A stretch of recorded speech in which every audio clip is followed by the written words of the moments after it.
Intensity का formula है। हाँ मैं अभी इंटेंसिटी पर ही आ रहा हूँ, इसमें लिखिएगा but intensity of a wave, but intensity of a wave, intensity of a wave is directly proportional to intensity of a wave is directly proportional to amplitude का square. Intensity of a wave is directly proportional to amplitude का square. Thus we may write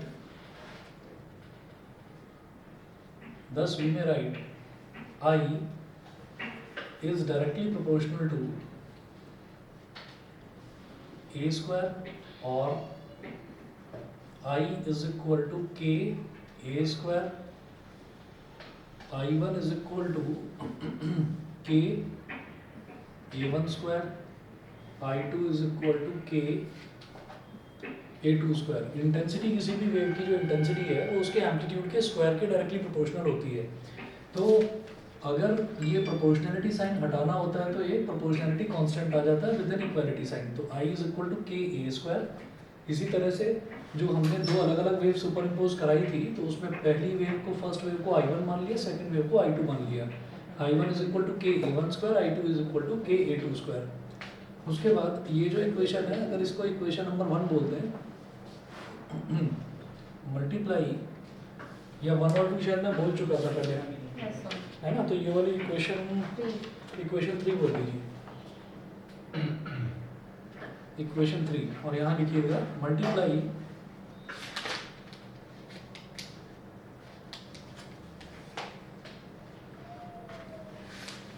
equation 3 by small k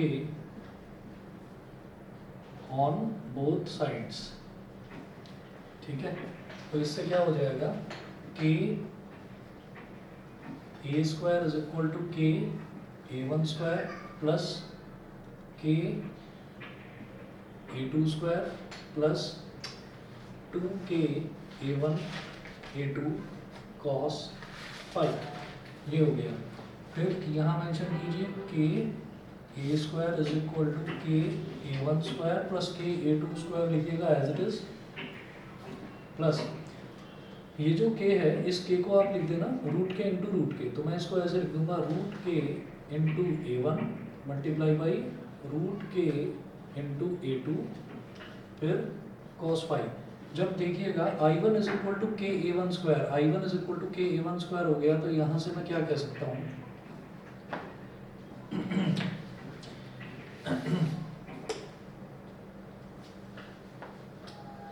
I1 का root क्या हो जाएगा, root k into A1. तो ये जो root k into A1 है इसको रूट I1 बोल देंगे, रूट के इंटू A2 है इसको रूट I2 बोल देंगे. तो के ए स्क्वायर तो हमारे पास I हो गया, यहाँ लिखिएगा I. ऐसे ही के A1 स्क्वायर हो गया I1, के A2 स्क्वायर हो गया I2 plus root k into A1, root k into A1 हो जाएगा रूट I1. तो 2 root I1 root I2 cos phi. I is equal to I1 plus I2 plus 2 under root I1 I2 cos phi. इसको बोलिए equation number 4. फिर बोलिएगा equation 4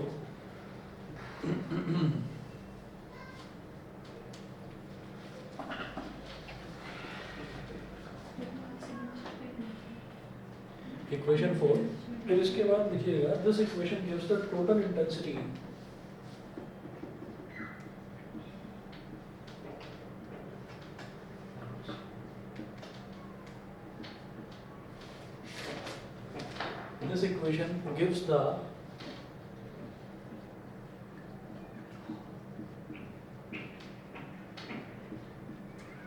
this equation gives the total intensity at a point where the phase difference, total intensity at a point where the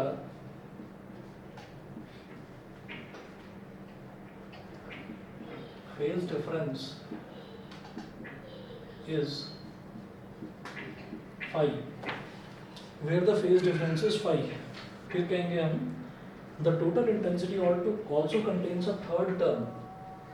इस point के बाद में ये first term होगा, ये सेकंड टर्म होगा, इस थर्ड टर्म की बात करेंगे. The total intensity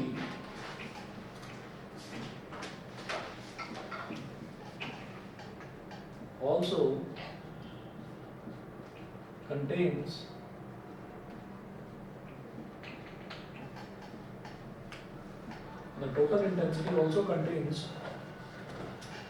a third term 2 under root I1 I2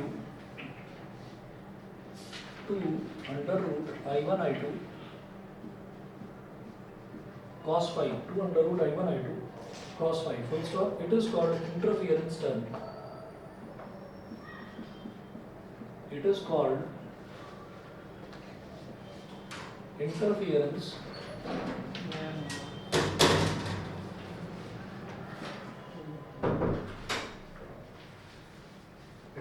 interference term. ठीक. अब देखिएगा, हमने अभी तक ये बताया था आपको कि जहाँ पर ट्रफ और ट्रफ मिल जाते हैं, जहाँ पर दो ट्रफ मिल जाते हैं वहाँ पर मैं ये कहता हूँ कि ब्राइटनेस बढ़ जाती है. जहाँ पर दो क्रेस्ट मिल जाते हैं वहाँ पर भी ब्राइटनेस बढ़ जाती है. उसको बोलते हैं कंस्ट्रक्टिव इंटरफेरेंस. जहाँ एक क्रेस्ट और एक ट्रफ मिलता है वहाँ पर हम कह देते हैं कि कुछ भी नहीं मिलता, डार्क फ्रिंज, यानी कि डिस्ट्रक्टिव इंटरफेरेंस. तो अगर हमारे पास ये आता है ना इंटेंसिटी कैलकुलेट करने के लिए, तो उसके बाद हमें दो कंडीशंस और दो कंडीशंस और पूछी जाती हैं, कंस्ट्रक्टिव इंटरफेरेंस की और डिस्ट्रक्टिव इंटरफेरेंस की. तो नोट करेंगे constructive interference. Constructive interference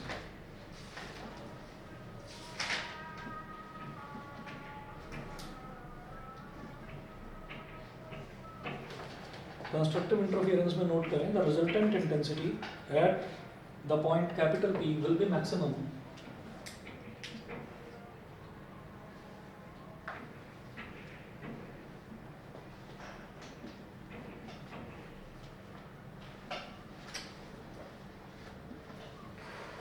the resultant intensity at the point capital P at the point capital P will be the resultant intensity at the point capital P will be maximum when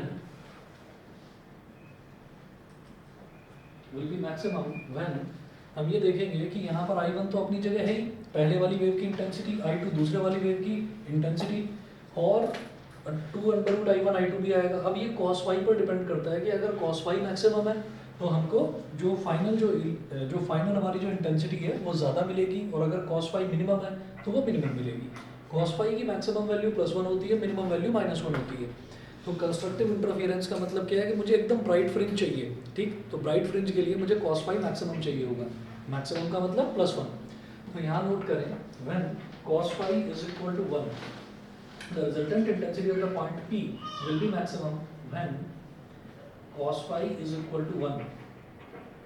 that is phi is equal to, ये cos phi 1 यानी कि यहाँ पर phi की value क्या होगी, cos 1 कब होता है, 0 पर, 2 पाई पर, 4 पाई पर, जितने भी पाई के इवन मल्टीपल्स हैं वहां पर होगा.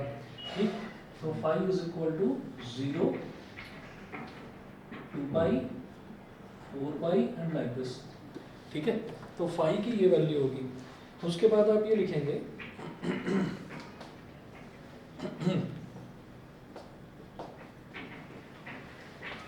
सर इधर ये बेटा, अच्छा नोट कर रहे हैं.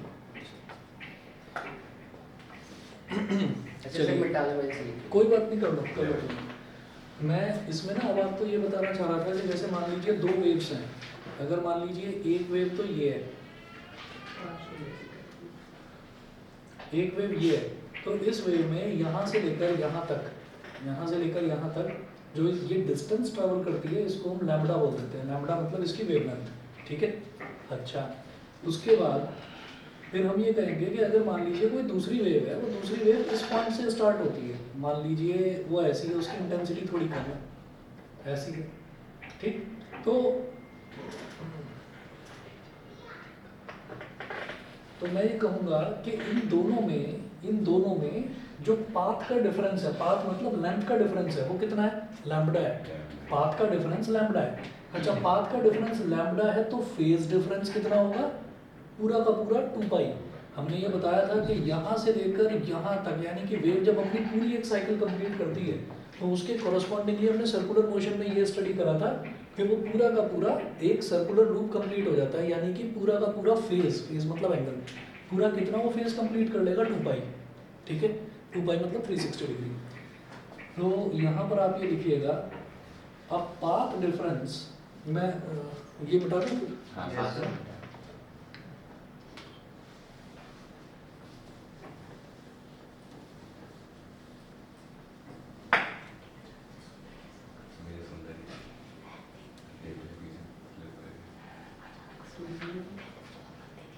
सर अगर हमसे एग्जाम में पूछा जाता है कि हमें दो इनका वेव्स का वो निकालना है, फेज डिफरेंस, हाँ। तो उसमें हमें उनका मतलब टाइम या फिर फेज डिफरेंस गिवन होगा निकालने के हाँ, लिए? दोनों में से एक चीज़ गिवन होगी, हाँ। या तो हमको लैम्बडा गिवन होगा या फिर हमको टाइम गिवन होगा, उसका टाइम पीरियड गिवन होगा, हम उसकी हेल्प से निकाल सकते हैं। सिंपल वही है, speed is equal to distance upon time, सिर्फ हाँ। वही चीज़ है, या velocity theta is equals to omega t. Omega t, उससे हम निकाल लेंगे। यहाँ पर पता है मैं किन दो के बीच में रिलेशन एस्टैब्लिश करना चाहता हूँ कि हमें ये पता चल गया, क्योंकि यहाँ पर ना इंटरफियरेंस है। इंटरफियरेंस का मतलब है वेव्स का टकराना, ठीक। तो जब कोई एक वेव दूसरी वेव के साथ इंटरफियर करती है तो उसमें हम ना दो तरीके की चीज़ें देखते हैं, या तो ब्राइट फ्रिंज मिलेगी या डार्क मिलेगी, कंस्ट्रक्टिव इंटरफियरेंस या डिस्ट्रक्टिव इंटरफियरेंस। जो कंस्ट्रक्टिव है, कंस्ट्रक्टिव के केस में मैं ये बोलूँगा कि बिल्कुल ब्राइट मिलेगा, और डिस्ट्रक्टिव के केस में बिल्कुल डार्क मिलेगा। तो दोनों ही केसेस में वेव्स जो है वो टकरा तो रही हैं। अब जब टकरा रही हैं तो मैंने एक चीज़ बताई कि अगर मान लीजिए फॉर एग्जांपल, अगर मान लो एक वेव यहाँ पर है और एक वेव यहाँ पर है, अब ये टकरा रही हैं, तो इन दोनों के बीच में एंगल का डिफरेंस क्या है, फेज का डिफरेंस क्या है, 2 पाई। क्यों? क्योंकि पूरी वेव जब ये कंप्लीट हो जा रही है उसके बाद दूसरी वेव इससे टकरा रही है, तो फेज डिफरेंस 2 पाई हो गया। और पाथ डिफरेंस जो है वो कितना, लैम्बडा, यानी कि पूरी एक वेव की लेंथ कंप्लीट होने के बाद टकरा रही है वो, ठीक है। तो इसी चीज़ को मैं यहाँ पर लैम्बडा, और जो हमारा लैम्बडा तो हो गया एक तरह से वेवलेंथ या पाथ डिफरेंस बोल सकते हैं। अगर एक वेव है तो इसको क्या बोलेंगे, तब तो इसको बोलेंगे वेवलेंथ। लेकिन अगर दो वेव्स हैं तो हम ये कहेंगे कि मान लीजिए इसका तो है, मान लीजिए इसका हो गया, इसकी ये वेवलेंथ है, तो हम ये कहेंगे कि यहाँ पर मैं ये कहूँगा कि भाई इन दोनों के बीच में जो पाथ का जो डिफरेंस है वो लैम्बडा है, क्योंकि लैम्बडा के बाद ही दूसरी वेव टकरा रही है इससे। और अगर सिर्फ एक वेव की बात करते तो मैं बोलता, फिर मैं इसको पाथ डिफरेंस ना बोल के मैं इसको सिर्फ वेवलेंथ बोल देता। समझ गए मेरी बात? ठीक है। तो अब आप ये देखिएगा कि फेज डिफरेंस या फिर path difference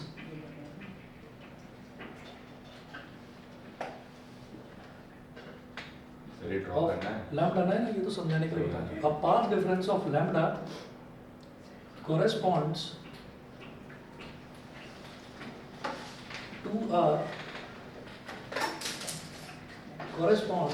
to a phase difference of 2 pi। इधर शॉर्ट में बता रहा हूँ, पाथ डिफरेंस और फेज डिफरेंस। इधर शॉर्ट में लिख रहा हूँ कि पाथ डिफरेंस अगर लैम्बडा है तो फेज डिफरेंस है 2 पाई।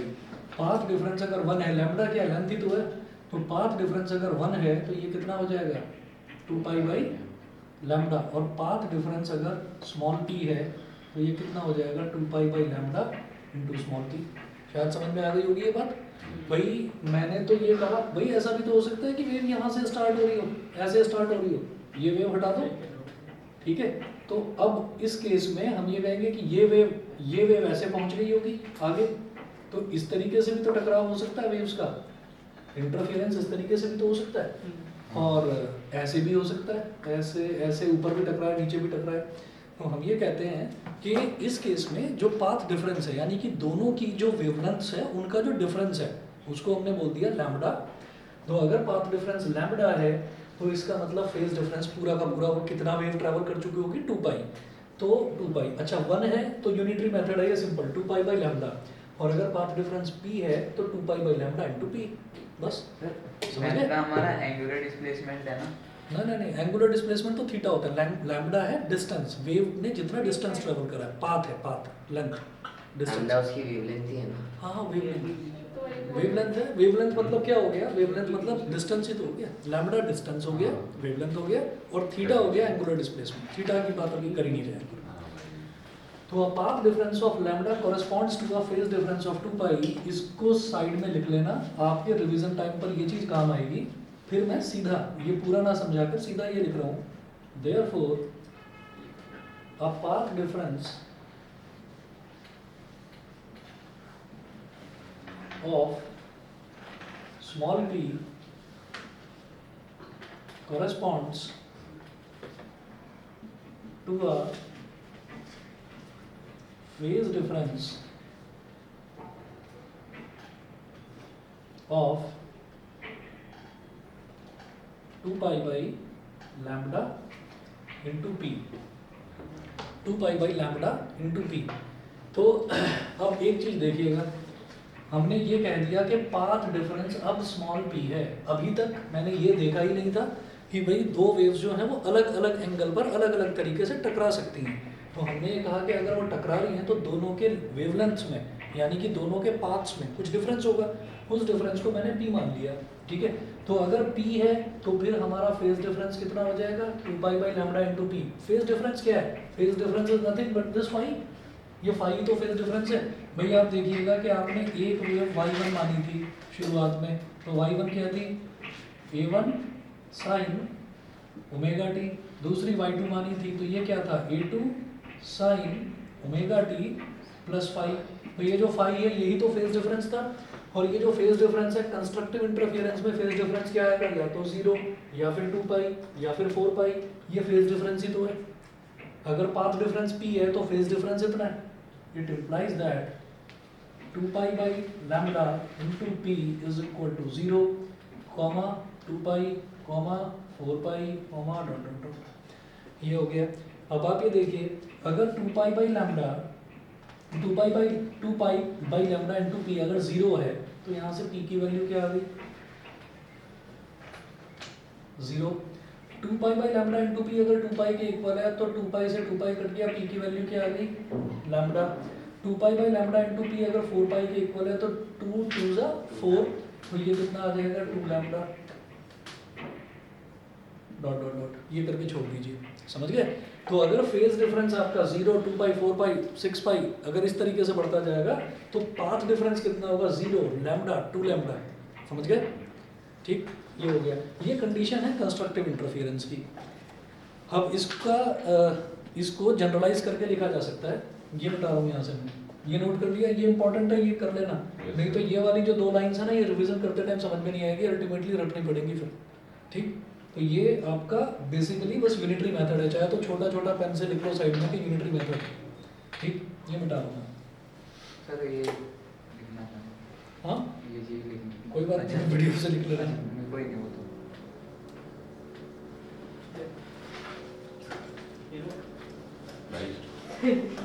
अरे लिख लूंगा भाई।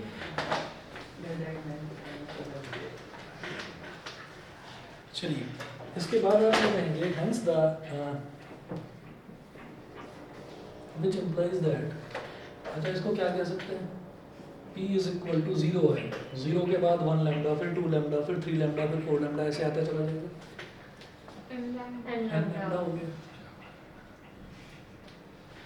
p is equal to n lambda.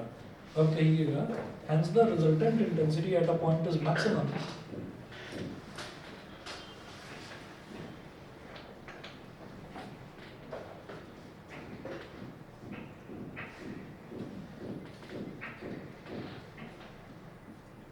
hence the resultant intensity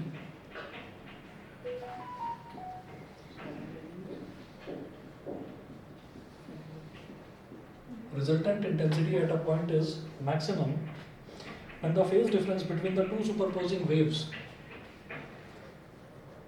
when the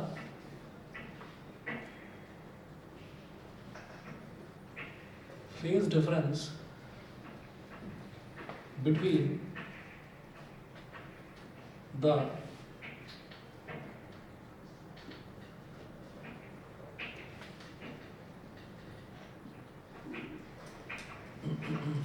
two superposing waves is an even multiple of pi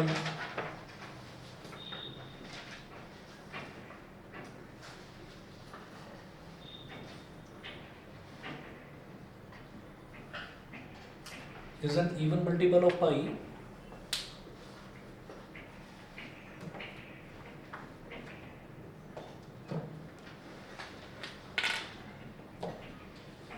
or path differences in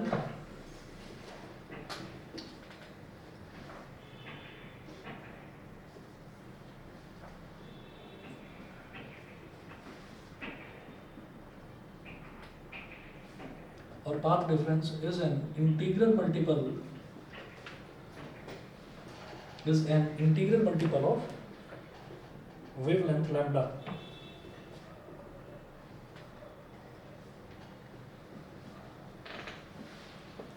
फिर लिखिएगा this is the condition of constructive interference. This is the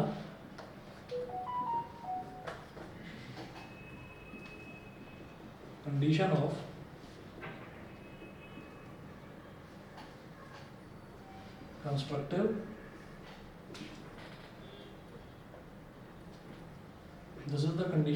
constructive interference. ठीक है, next आप लिखें destructive interference.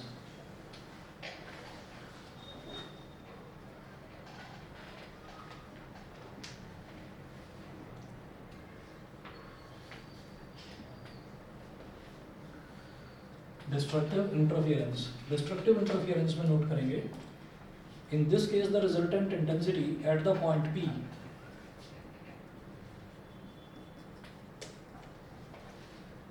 in this case the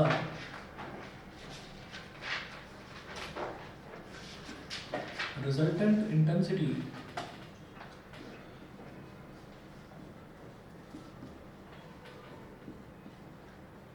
at the point P will be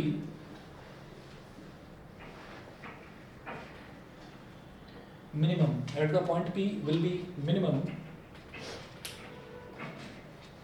when cos phi is equal to -1, क्योंकि cos की minimum value होती है -1. when cos phi is equal to -1, ठीक है, और थीटा और phi is equal to याद करिए जब हम 0 से 2 पाई तक देखते हैं तो पाई पर वैल्यू -1 आती है. ठीक है, तो आप 2 पाई का गैप लेते चले जाओगे, पहला पाई पर, दूसरा 3 पाई, फिर 5 पाई, ऑड मल्टीपल्स हो गए पाई के. ठीक है, 2n+1. उसके बाद देखिएगा 2n+1 नहीं है, 2n+1 हो गई 5-6 साल पुरानी बात. अब ऑड मल्टीपल की बात होती है तो 2n-1 बोलते हैं, क्योंकि अब इवन नंबर, पहला इवन नंबर 0 है. पहले नहीं था, 5 साल पहले तक, 6 साल पहले तक शायद, तब 2n+1 होता था, जहाँ पर भी ऑड मल्टीपल्स की बात हो जाती थी. अब 2n-1.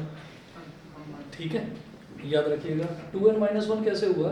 हम n की कोई भी वैल्यू ले लेते हैं, मैं ऐसे ही बता रहा हूँ आपकी जनरल नॉलेज के लिए, ध्यान रखना. कभी भी कोई पूछे तो बता देना पहला इवन नंबर 0 होता है. गूगल भी कर सकते हो उसको. हाँ चलिए देखो, जैसे हम ये कह देते हैं ना कि ऑड नंबर्स की अगर बात होती है तो 2n जो है वो ऑड नंबर्स हो गए. ठीक है, तो 2n ऑड नंबर्स कैसे हुए. अब जो n है वो 0 से स्टार्ट होता है. 0 1 2 3 4 like this.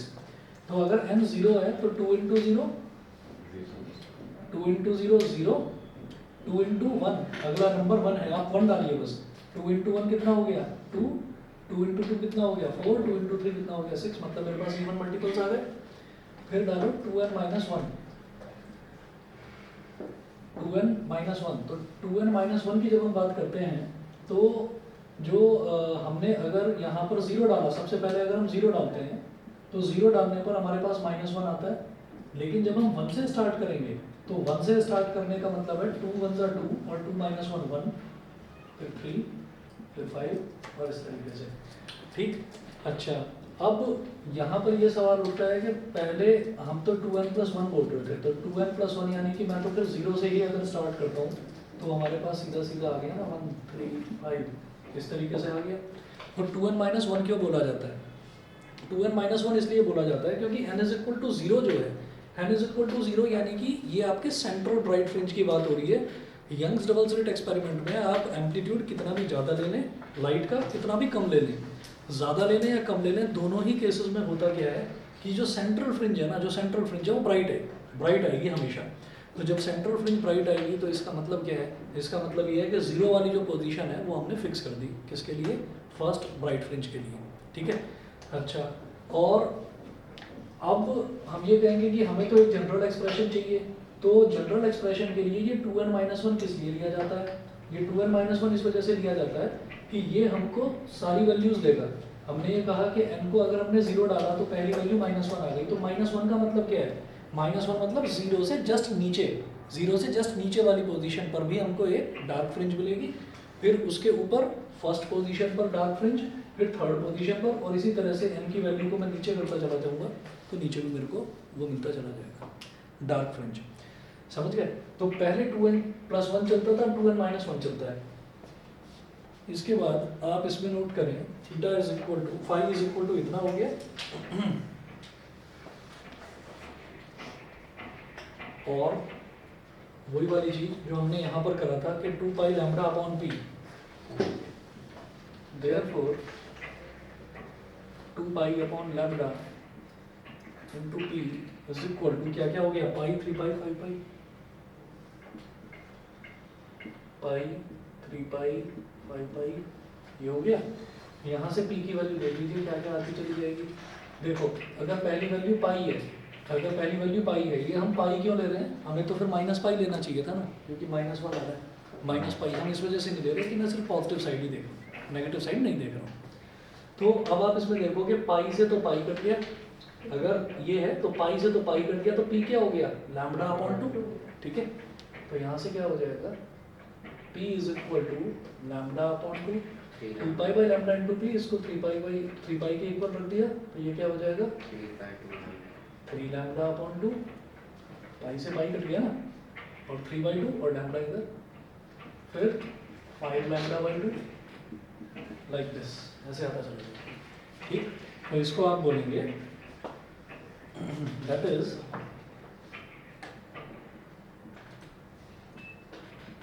p is equal to 2n-1 lambda by 2, 2n-1 lambda by 2। Sir ये मेरे को समझ नहीं आया, मैं -1 क्यों ले रहे हैं? अच्छा -1 हटा दो ना, हटा दो। -1 तो मैंने देखिए हमने जो यहाँ पर एक स्क्रीन लगाई थी, उस स्क्रीन पर यहाँ पर सोर्स था, और सोर्स के बाद में ये यहाँ से हमारी वेव्स निकल रही थी ना, ये S1 था। तो मैंने कहा कि कोई भी, अच्छा मैंने कंस्ट्रक्टिव में भी और डिस्ट्रक्टिव में भी मैं बार बार पॉइंट P की बात कर रहा हूँ। वो पॉइंट P कहाँ पर है? वो पॉइंट P इस ना स्क्रीन पर है। इस स्क्रीन पर मेरे को बहुत सारी ऑल्टरनेट डार्क ब्राइट फ्रिंजेस मिलती चली जाएंगी। तो मैंने कहा कि मैं एक पॉइंट P की बात कर रहा हूँ, तो पॉइंट P इससे भी आप जोड़िए और पॉइंट P को इससे भी जोड़िए। ठीक है, अब सुनिएगा ध्यान से। वैसे पहली वाली वैल्यू जो है वो -1 ही है। ठीक है, अब ध्यान से सुनिएगा कि जब मैं बात करता हूँ कंस्ट्रक्टिव इंटरफेरेंस की, यानी कि ब्राइट फ्रिंज की बात करता हूँ, तो ब्राइट फ्रिंज में मैंने ये कहा कि भाई अब मैंने n इज इक्वल टू 0 से स्टार्ट कर दिया। समझ गए? ब्राइट फ्रिंज के लिए मैंने n इज इक्वल टू 0 से स्टार्ट कर दिया। तो 0 का मतलब क्या है कि मैंने यहाँ ये बताया था कि ये वाला जो पॉइंट है इसको हमने O बोल दिया था, शायद देख लेना, इसको शायद हमने O बोला था। इसका मतलब क्या है कि सेंट्रल फ्रिंज तो मेरे को ब्राइट ही मिलेगी।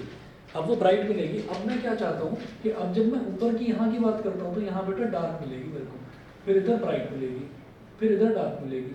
तो जब मैं 0 के कोरस्पॉन्डिंगली देख चुका हूँ, 0 यानी कि n इज इक्वल टू 0 मैंने वैल्यू ले ली, तो अब मैं अगली वैल्यू देखूंगा 1 के कोरस्पॉन्डिंगली, क्योंकि मुझे अगला डार्क फ्रिंज चाहिए, क्योंकि अब मैं डिस्ट्रक्टिव इंटरफेरेंस की बात कर रहा हूँ।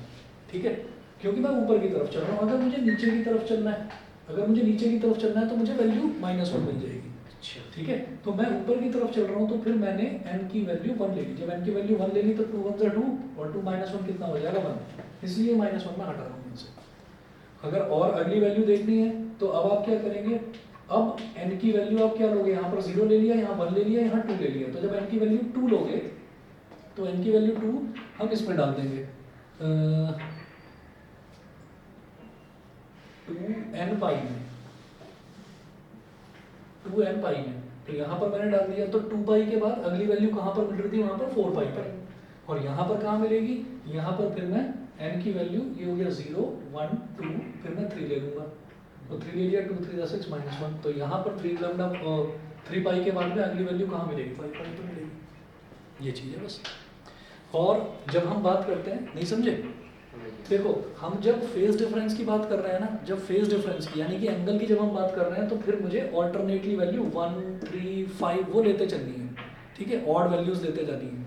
ठीक, और इसमें मेरे को क्या करना है, जब फेज डिफरेंस की बात कर रहा हूँ तो इसमें मेरे को 2n का मतलब क्या है, सारी की सारी इवन वैल्यूज, तो मुझे इवन वैल्यूज लेते जानी है। लेकिन जब मैं पाथ डिफरेंस की बात करूंगा तो पाथ डिफरेंस तो हमारा क्या आ रहा है, 1 lambda by 2, 3 lambda by 2, 5 lambda by 2। Path difference, यहाँ पर पाथ डिफरेंस भी ऑड आ रहा है, लेकिन यहाँ पर पाथ डिफरेंस आ रहा है इंटीग्रल मल्टीपल्स। इंटीग्रल मल्टीपल्स मतलब 1 2 3 4 5 6, 1 लैम्डा 2 लैम्डा 3 लैम्डा 4 लैम्डा ऐसे। देखा था ना, कहाँ गया n लैम्डा, ये रहा 0 लैम्डा 2 लैम्डा 3 लैम्डा, ये अंतर है। ठीक, अब आप इसमें ये मैं मिटा दूँ इधर से। सर जो फेज डिफरेंस और वेवलेंथ के बीच में रिलेशनशिप था 2 पाई अपॉन लैम्डा, वो किस फॉर्मूले से डिराइव हुआ है? वही तो पता लिखा था, चलो मैं बता रहा हूँ।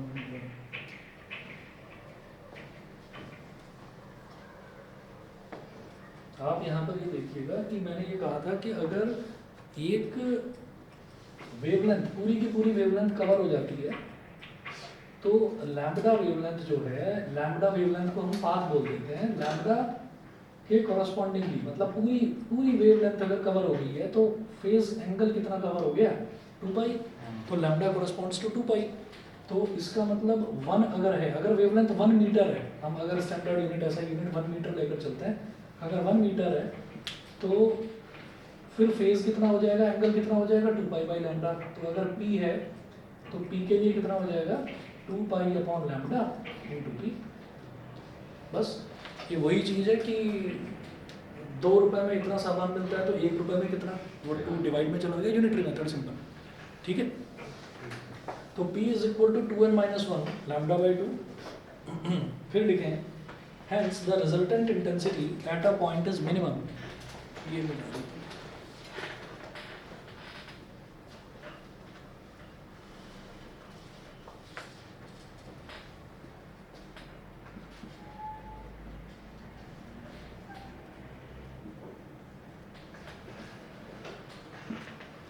Hence the resultant intensity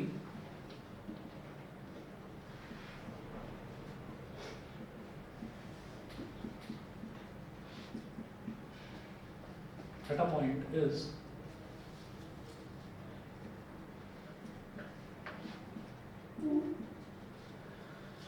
a point is minimum when the phase difference between the two superposing waves when the phase difference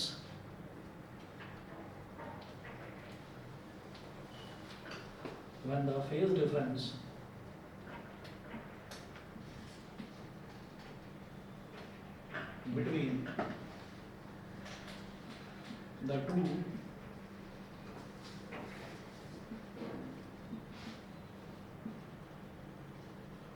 when the phase difference between the two superposing waves is an odd multiple of pi, is an odd multiple of pi,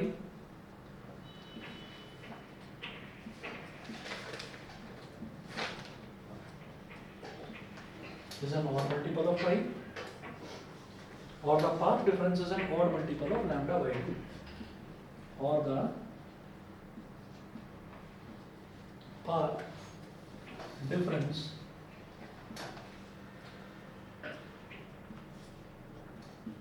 is an odd multiple of lambda by 2, वहाँ integral multiple था, यहाँ odd हो गया, is N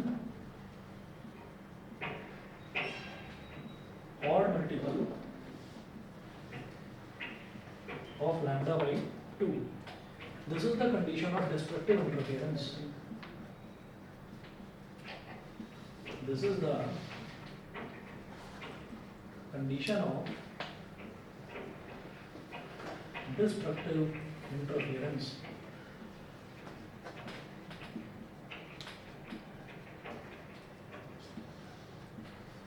This is the condition of destructive interference. इसके बाद next topic start करते हैं, coherent and incoherent sources. ये बता रहा हूँ यहाँ से,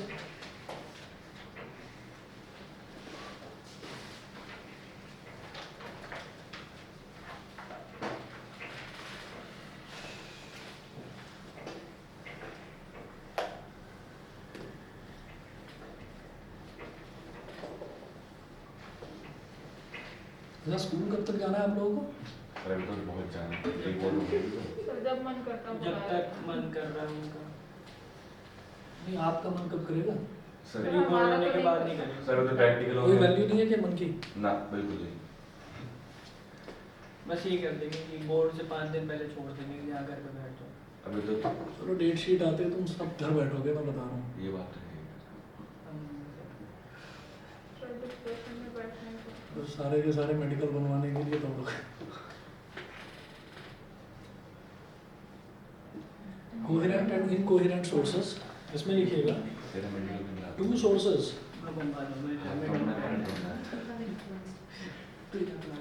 two sources of light which continuously emit light waves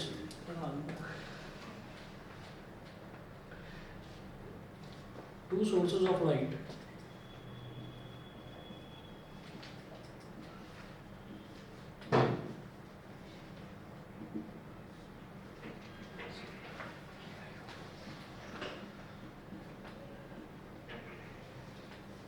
two sources of light which continuously emit light waves of same frequency, which continuously emit light waves of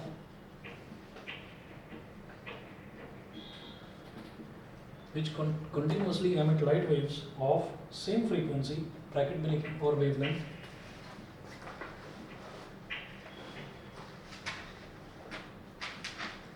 or wavelength with a zero or constant phase difference between them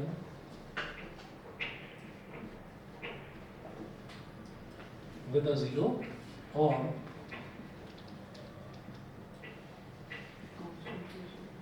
constant phase difference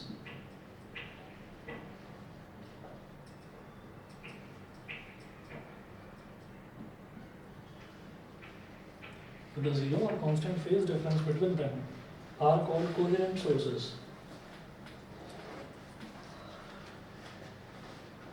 Are called coherent sources. Are called coherent sources. Next point लिखेंगे, two sources of light which do not emit light waves.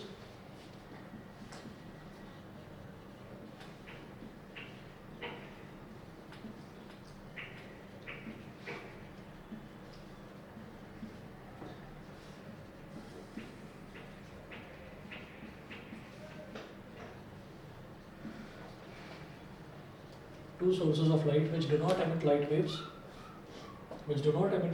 with a constant phase difference are called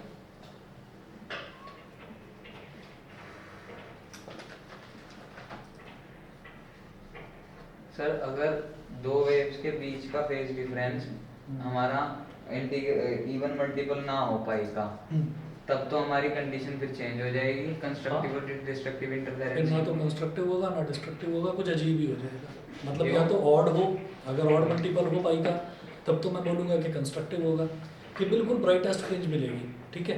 और हम ये कहेंगे कि या फिर हमारा या तो ऑड मल्टीपल हो गया या इवन मल्टीपल हो गया। ऑड मल्टीपल पर डार्क और इवन मल्टीपल ऑफ पाई पर फेज की बात कर रहा हूँ, पाथ की नहीं, ठीक है।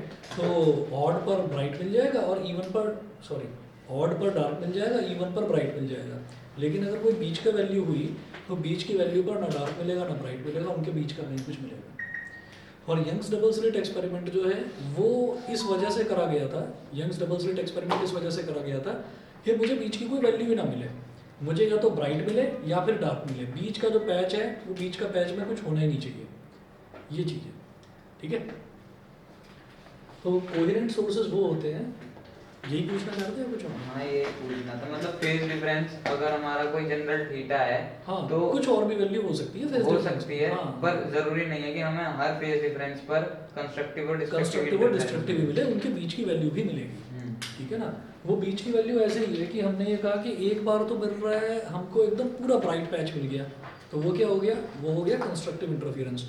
और एक जगह बिल्कुल अंधेरा मिल रहा है तो जो बिल्कुल अंधेरा मिल रहा है वो क्या हो गया, एकदम डार्क पैच, यानी कि डिस्ट्रक्टिव इंटरफेरेंस। लेकिन जो बीच की वैल्यू है उसकी, जो बीच का जो पाथ है उसमें हो सकता है थोड़ी बहुत, जैसे अगर दो वेव्स के बीच का फेज डिफरेंस है π/2 तब हमें कुछ भी नहीं मिलेगा ना।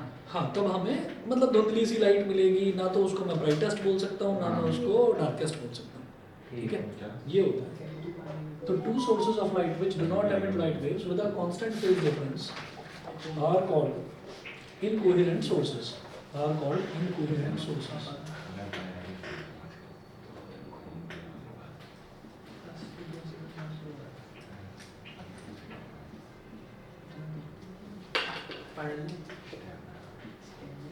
Are called incoherent sources.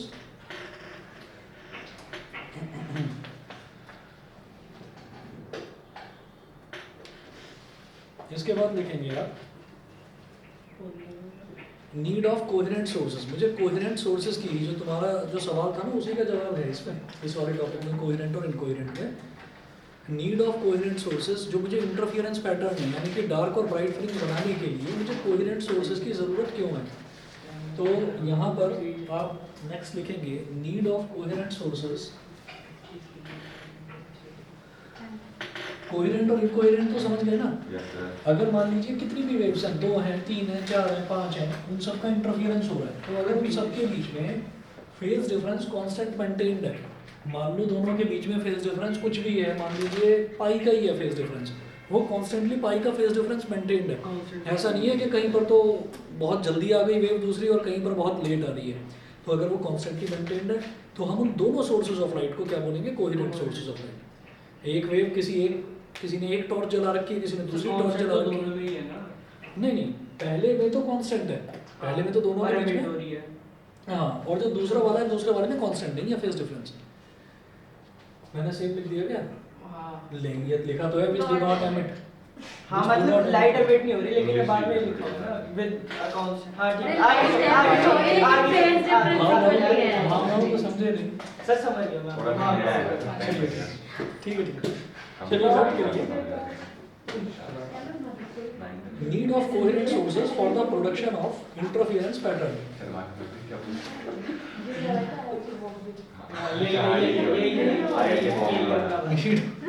मैंने कुछ नहीं बोला। नीड ऑफ कोहेरेंट सोर्सेज, इनको जस्टिफिकेशन नहीं किया था तू जोड़ेगा need of coherent sources for the production of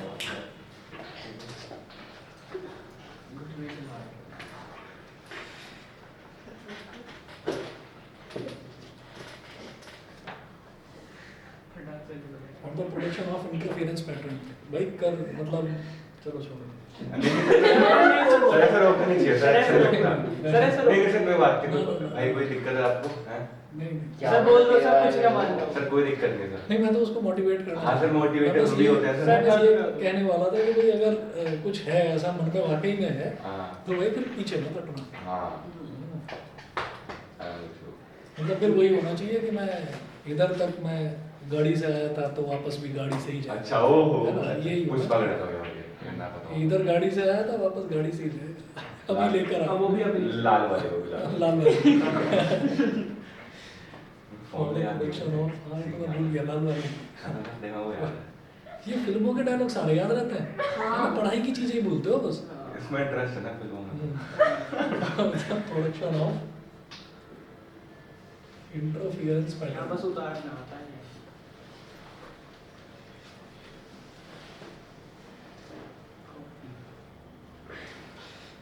हाँ जी, इसमें लिखिएगा the last term of intensity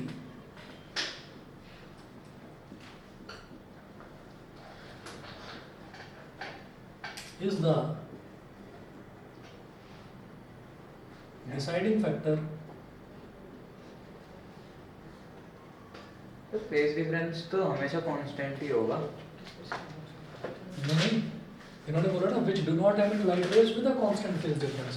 नहीं, अगर हम ग्राफिकली रिप्रेजेंट करें तब मतलब ऐसे भी कोई रोबोट, कोई दो रोबोट हैं, एक रोबोट ऐसे चुपचाप खड़ा हो गया लाइट लेकर, दूसरा रोबोट भी ऐसे ही चुपचाप खड़ा हो गया, ठीक है, और अब लाइट वेव्स एमिट हो रही हैं, तो लाइट वेव्स में कांस्टेंट फेज डिफरेंस ही रहेगा।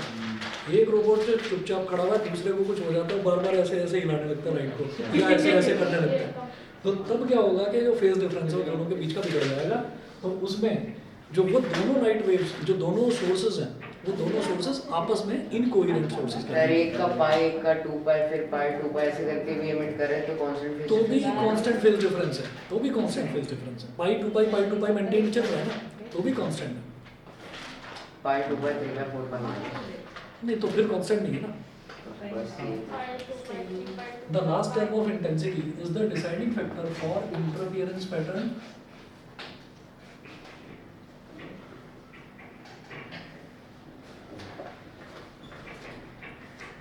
which is called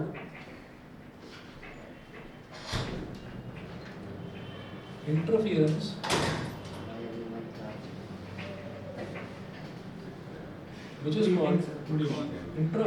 term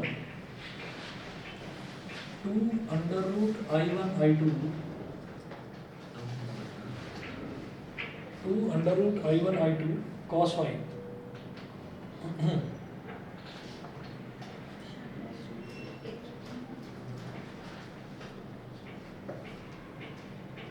there are two possibilities.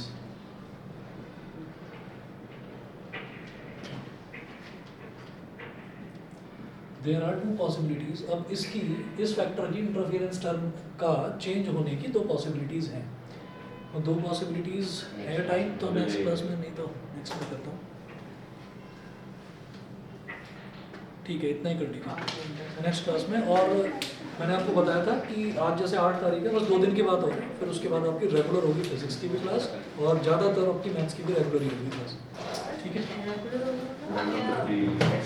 Regular मतलब जैसे फिजिक्स की एक्स्ट्रा क्लासेस की अभी हमें ज़रूरत है ना, और मैथ्स की भी कुछ हद तक है ज़रूरत। फिर टाइमिंग्स क्या होंगी? टाइमिंग्स तो मैं एक्स्ट्रा क्लास का तो वही रखूँगा 9 से 10 का, वो ऑफलाइन होगा 9 से 10 के।